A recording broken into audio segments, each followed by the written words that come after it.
하나님께서는 하나님 나라를 회복하기를 원하셔서 예수님을 이 땅에 보내셨고, 예수님이 회복하신 하나님의 나라, 곧 예수님이 세우신 교회를 확장하기 위해서 사도들이 십자가 복음을 전했습니다. 우리들의 사역도 예수님처럼 또 사도들처럼 하나님께 붙어 있어서 하나님의 열매를 맺어야 한다 하는 것을 여러 시간을 통해서 우리가 함께 살펴보았습니다. 지난주에 우리가 본 것은 예수님의 마지막 기도를 통해서 예수님이 꿈꾸시고 기도하여 반드시 이루어질 그 회복된 교회의 모습, 그것을 보았습니다. 기억나십니까? 세 가지 특징을 말했는데요. 회복된 교회의 모습, 말세에 하나님께서 반드시 회복시키실, 예수님이 그렇게 기도를 했으니까 반드시 회복시키실 교회의 모습. 첫 번째는 뭡니까? 회복된 교회는 더 없이 주님을 알고 사랑하는 교회. 더 없이 주님을 알고 사랑하는 교회. 두 번째는 뭡니까?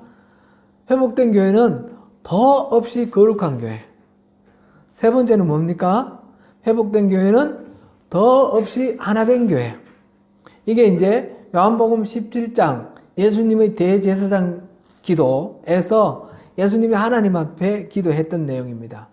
그리고 이 기도 내용은 예언적 기도라고 그랬습니다. 반드시 이루어질 그런 내용입니다. 그렇게 하나님께서 교회를 회복하시는 과정에서 우리에게 요청하시는 것이 있습니다. 그것은 순종입니다. 순종인데 어떤 식으로 순종할 것인가? 첫 번째는 뭐라고 그랬어요? 회복된 교회의 모습. 첫 번째는 더없이 하나님을 알고 사랑하는 교회. 더없이 하나님을 알고 사랑하기 위해서 우리에게 필요한 것은 영적 분별력입니다. 하나님의 말씀을 듣고 또 보고 이렇게 분별할 수 있는 그런 것입니다. 두 번째로는 더없이 거룩한 교회.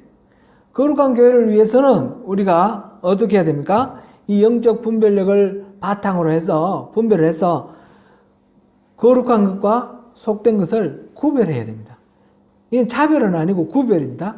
구별. 영적 분별력을 바탕으로 해서 구별하는 것. 이것이 필요합니다.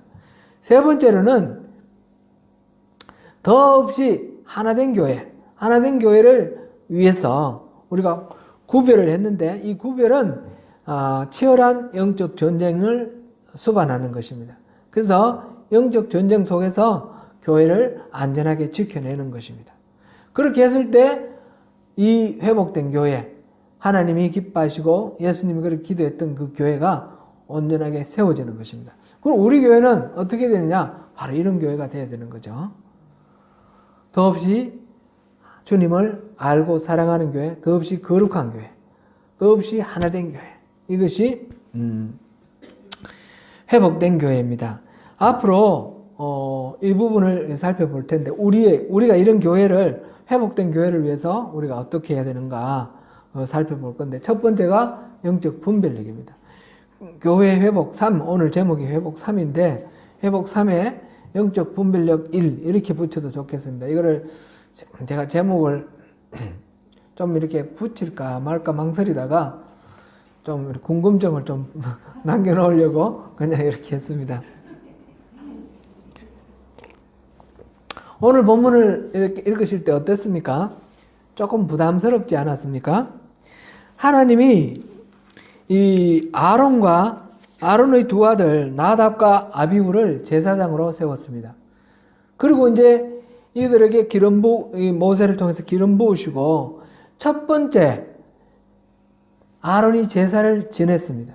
그러고 난 뒤에 그 다음 날 아론은 대제사장이고 나답과 아비후는 제사장인데 이 나답과 아비후가 하나님 앞에 불을 들고 가서 향을 피웠는데 그 하나님 앞에서 불이 나와가지고 삼켜버렸습니다. 그리고 나답과 아비후가 죽었습니다. 그랬는데 하나님께서 갑작스럽게 두 아들을 잃어버린 이 아론에게 나는 나를 가까이 하는 자 중에서 내 거룩함을 나타내겠고 내 백성 앞에서 내 영광을 나타내리라 이렇게 말씀을 하십니다.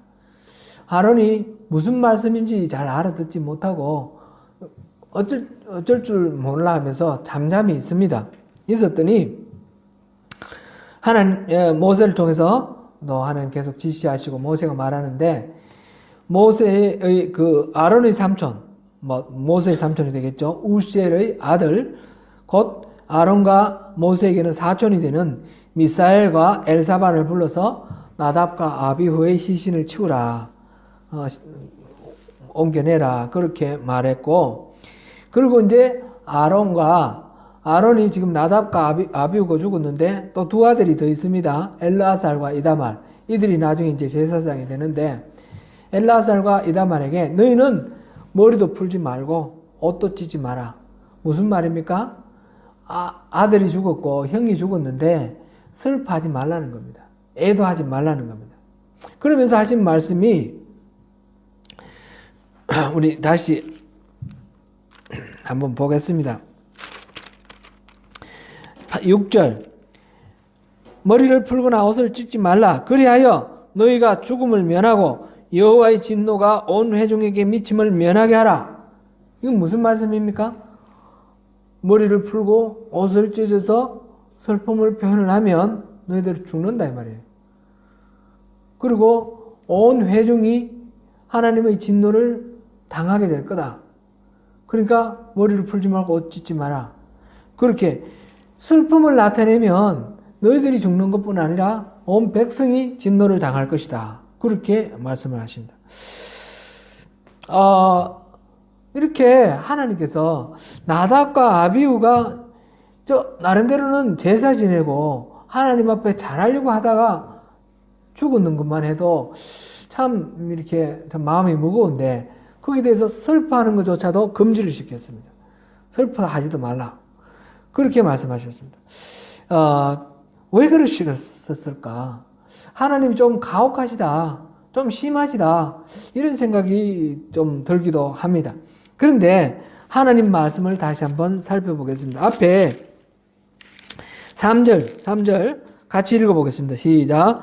모세가 아론에게 이르되 이는 여호와의 말씀이라. 이르시기를 나는 나를 가까이 하는 자 중에서 내 거룩함을 나타내겠고 온 백성 앞에서 내 영광을 나타내리라 하셨느니라. 아론이 잠잠하니. 여기서 하나님께서 말씀하시기를 나를 가까이 하는 자를 통해서 내가 나의 거룩함을 나타내겠다. 그 일을 통해서 온 백성에게 나의 영광을 드러내겠다. 그 말씀하셨어요. 하나님을 가까이 하는 사람, 그에게 하나님의 거룩함이 드러나는 것이고, 그러니까 하나님 가까이 하는 사람은 더욱 엄격하게 자기를 관리하고 하나님의 거룩함이 나타나도록 그렇게 반응해야 된다. 그런 뜻이죠. 10절을 우리 오늘 본문은 아닌데 10절을 한번 같이 읽어보겠습니다. 시작. 그리하여야 너희가 거룩하고 속된 것을 분별하며 부정하고 정한 것을 분별하고. 하나님이 말하시는 것은 거룩한 것과 속된 것을 분별하고 부정한 것과 정한 것을 분별하는 그런 인생 되기를 원하시는 것입니다. 오늘날은 우리 신앙 가운데 이런 분별이 상실된 시대입니다. 지난 시간에 우리가 보았는데 오늘날 우리 교회는 라오디게아 교회, 요한계시록 제3장에 나오는 라오디게아 교회랑 비슷합니다. 눈에 안약을 사다 발라야 한다. 그렇게 하셨습니다. 보지 못한다고 그랬습니다. 무엇이 참된 믿음인지, 무엇이 의인지, 참된 열매가 무엇인지, 무엇이 거룩함인지, 하나님의 은혜가 무엇인지, 참된 영성이 무엇인지, 무엇이 하나님께 속한 것인지, 무엇이 세상에 속한 것인지, 하나님 앞에 고귀한 것이 무엇인지, 사악한 것은 무엇인지, 거룩한 것은 무엇인지, 속된 것은 무엇인지, 이런 것들을 거의 분별하지 못합니다. 성경은 말세에 하나님께서 하나님의 영광으로 하나님의 백성들을 찾아오신다고 하셨습니다. 이사야 60장 1절에서 3절 우리 보겠습니다. 이사야 60장 보겠습니다.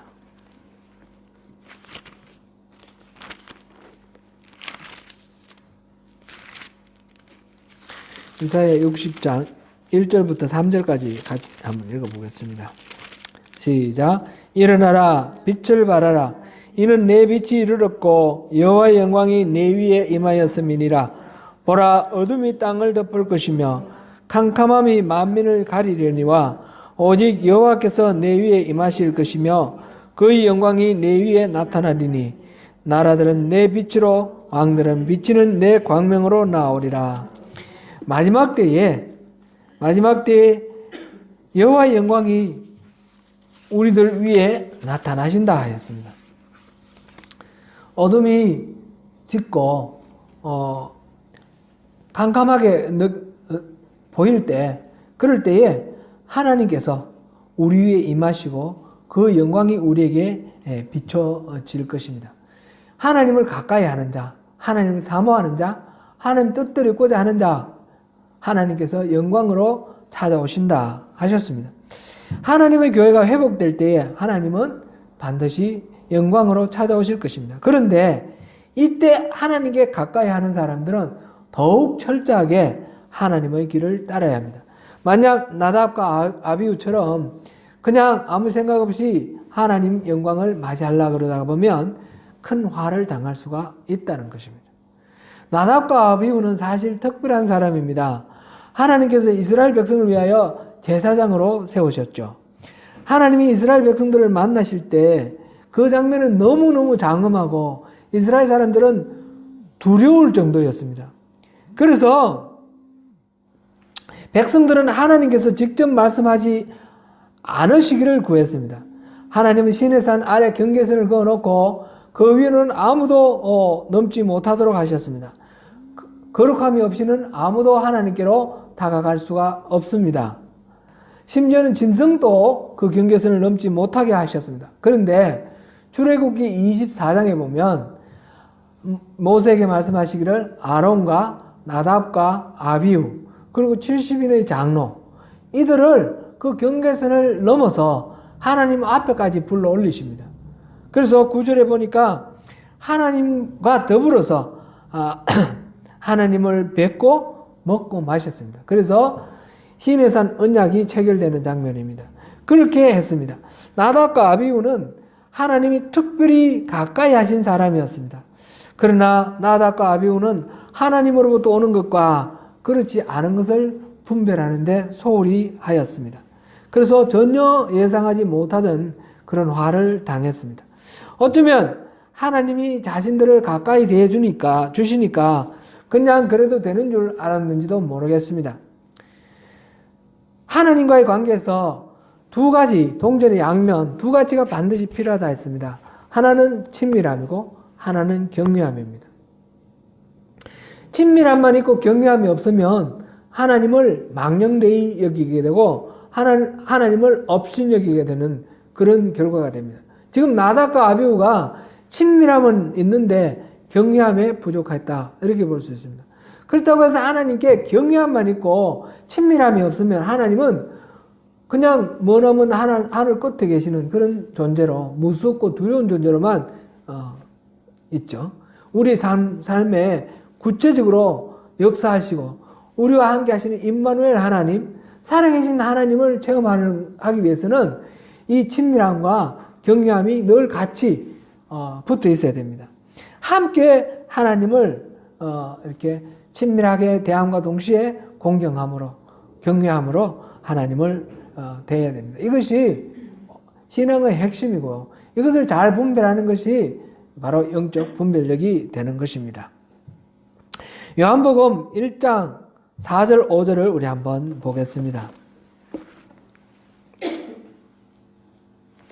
요한복음 1장 4절 5절 같이 읽어보겠습니다. 시작. 이 생명은 사람들의 빛이라. 빛이 어둠에 비치되 어둠이 깨닫지 못하더라. 여기에 태초에 말씀이 계시다 그랬고 그 말씀이 하나님과 함께 계셨는데 그 말씀이 곧 바로 하나님이시다 그렇습니다. 그죠? 그리고 우주가 창조된 것 중에 그 없이는 이루어진 것이 없다. 이 그는 누구를 말할까요? 말씀이신 예수님을 말하고 있습니다. 그리고 그 안에 생명이 있었으니 이 생명은 사람들의 빛이다. 예수님에게 생명이 있었고 예수님에게 그 빛이 있었다. 그렇게 말했습니다. 예수님께서 곧 어둠 속에 있는 이 세상 사람들에게 빛으로 이렇게 조명을 해주시는 그런 모습을 나타내고 있습니다. 9절, 10절을 요한복음 1장 9절, 10절을 계속해서 읽어보겠습니다. 시작. 참빛 곧 세상에 와서 각 사람에게 비추는 빛이 있었나니 그가 세상에 계셨으며 세상은 그로 말미암아 지은 바 되었으되 세상이 그를 알지 못하였고, 여기서 참빛은 누구를 말할까요? 예수님을 말하고 있습니다. 예수님, 예수님께서 빛으로 오셔서 이 어두운 세상을 조명해 주신다. 그 말씀입니다. 그래서 예수님이 바로 우리에게 영적으로 분별할 수 있게 하는 그런 빛이 되신다라는 그런 말씀입니다. 예수님은 스스로 내가 곧 길이요 진리다 말씀하셨습니다. 그리고 예배할 때는 영과 진리로 예배하라. 그렇게 말씀을 하셨습니다. 이 진리, 예수님이 스스로 진리라고 하신 이 진리, 이 진리는 바로 하나님의 말씀이고 하나님의 계시입니다. 하나님이 하시고자 하시는 그런 말씀이고 하나님이 자신을 이 땅 위에 드러내 보여주시는 방법이 바로 예수님이십니다. 예수님이 바로 영이신 하나님의 실체를 인간들이 경험할 수 있도록 하시는 하나님의 계시라 하는 것을 우리 앞에서도 우리가 살펴봤죠. 요한복음 지금 여기서 영적 분별력에 관한 것은 이 요한복음을 계속해서 볼 텐데 우선 1장 14절 한 번 더 보겠습니다. 14절 시작. 말씀이 육신이 되어 우리 가운데 거하심에 우리가 그의 영광을 보니 아버지의 독생자의 영광이요 은혜와 진리가 충만하더라. 말씀이 육신이 되었습니다. 바로 예수님 인카네이션, 예수님을 말씀하고 있죠. 그래서 그가 우리 가운데 거하셔서 우리가 그의 영광을 보니 바로 아버지의 독생자의 영광이요 은혜와 진리가 충만하더라. 아버지의 독생자 예수님의 모습입니다. 이렇게 예수님께서 하나님을 우리에게 보여주셨습니다. 하나님은 영이시고 우리가 눈으로 볼 수가 없기 때문에 하나님에 대해서 사람들이 알지 못할까봐 하나님께서 예수님을 보내주신 거예요. 예수님이 하나님이 계시고 예수님의 모습이 바로 그 모습을 통해서 예수님의 그 말씀과 행적을 통해서 하나님이 어떤 분이신지 우리에게 알게 해주시기 위해서 예수님을 보내셨어요. 그래서 예수님을 통해서 우리는 하나님 성품도 알게 되고 하나님 길도 알게 되고 하나님의 방법도 알게 됩니다. 요한복음 17장 26절 지난번에 본 거 마지막으로 그 기도의 마지막으로 예수님께서 하셨던 그 기도의 끝부분 한번 보겠습니다. 요한복음 17장 대제사장의 기도죠. 대제사장의 기도 마지막 절을 한번 읽어보겠습니다. 시작. 내가 아버지의 이름을 그들에게 알게 하였고 또 알게 하리니 이는 나를 사랑하신 사랑이 그들 안에 있고 나도 그들 안에 있게 하려 함이니이다. 내가 아버지의 이름을 그들에게 알게 하였고 또 알게 하리라. 이렇게 말씀하셨어요. 여기서 이름이라는 것은 단순히 우리가 네임이 아니라고 그랬죠. 성품, 하나님의 그 됨됨이라고 그럴까요? 여기에 대해서 성품, 하나님 그분 자체에 대해서 존재에 대해서 이것을 나타내는 말이 없어서 이름이라는 말을 썼다. 지난번에 우리가 그렇게 봤습니다. 그래서 여기서 이름이라는 말은 그분 전체를 말하는 겁니다. 그래서 예수님이 아버지에 대해서 알게 하였고 예수님의 사역 전체가 아버지가 어떤 분이신지 알게 하였고 그 다음에 알게 하리니 예수님께서 성천하시고 예수님이 보내주시는 성령을 통해서 우리에게 하나님이 어떤 분이신지 알게 하겠다. 그 말씀입니다. 여기서 우리가 분명하게 확인할 수 있는 것은 하나님은 예수님을 통해서 알 수 있다라는 거죠.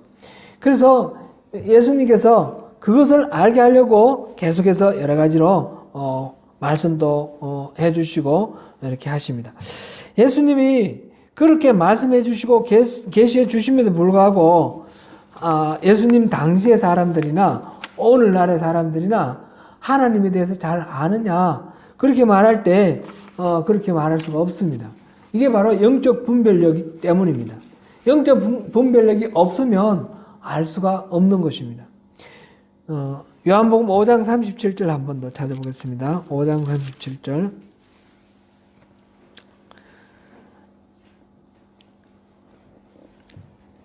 (5장 37절) 같이 한번 읽어보겠습니다. 시작. 또한 나를 보내신 아버지께서 친히 나를 위하여 증언하셨느니라. 너희는 아무 때에도 그 음성을 듣지 못하였고 그 형상을 보지 못하였으며. 여기서 지금 예수님께서 바리새인들에 대해서 말씀하고 계십니다. 바리새인들과 대화 중인데 너희들은 아무 때에도 언제도 그 음성, 하나님의 음성을 듣지 못하였고 그 형상을 보지 못하였다. 하나님의 형상을 본 적이 없다. 이거는 현재 완료, 현재까지 경험이 없다라는 그런 말씀입니다. 바리새인들은 성경을 열심히 공부하던 사람입니다. 성경을 완전 생명처럼 여기는 그런 사람입니다. 성경 속에 영생이 있는 줄 알고 연구를 하던 이 바리새인들. 그러나 그들은 그 성경을 통해서 하나님 자신이 누구신지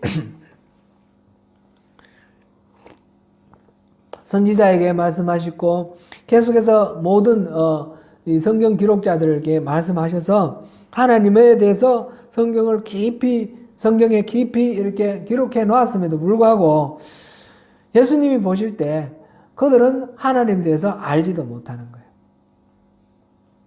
하나님을 본 적도 없고 그렇습니다. 그래서 하나님이 보내신 하나님의 계시신 예수님을 직접 만나고도 예수님이 누군지도 모릅니다.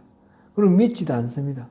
심지어는 모세의 글도 믿지 않는다고 예수님이 말씀하셨는데 모세의 글은 오경을 말합니다. 오경.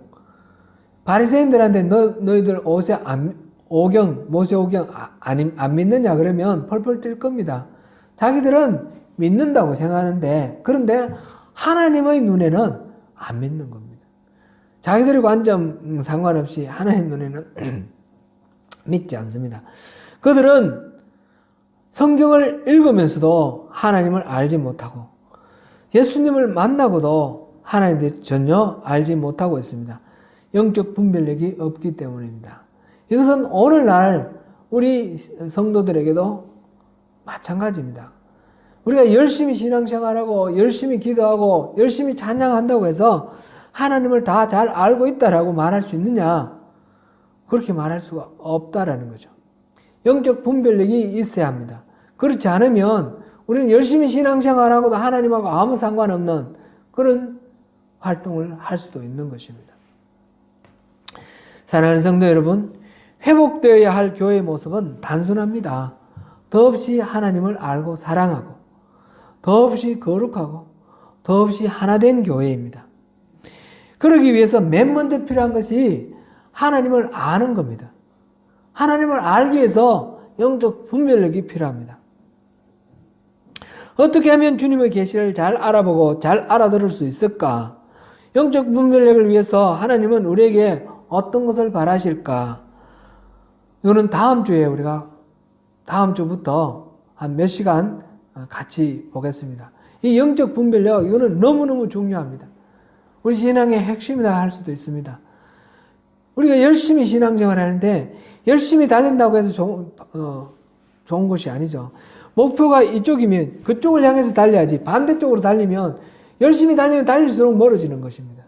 방향이 중요한 것입니다. 정확한 방향을 향해서 바로 달려가는 것이 중요합니다. 그래서 영적 분별력을 위한 중요한 우리 자세를 살펴보겠습니다. 사랑하는 성도 여러분, 영적 분별력을 사모하십시다. 영적 분별력은 우리 신앙의 핵심입니다. 하나님이 보여주시는 계시를 알아야 하고 하나님과 친밀한 교제를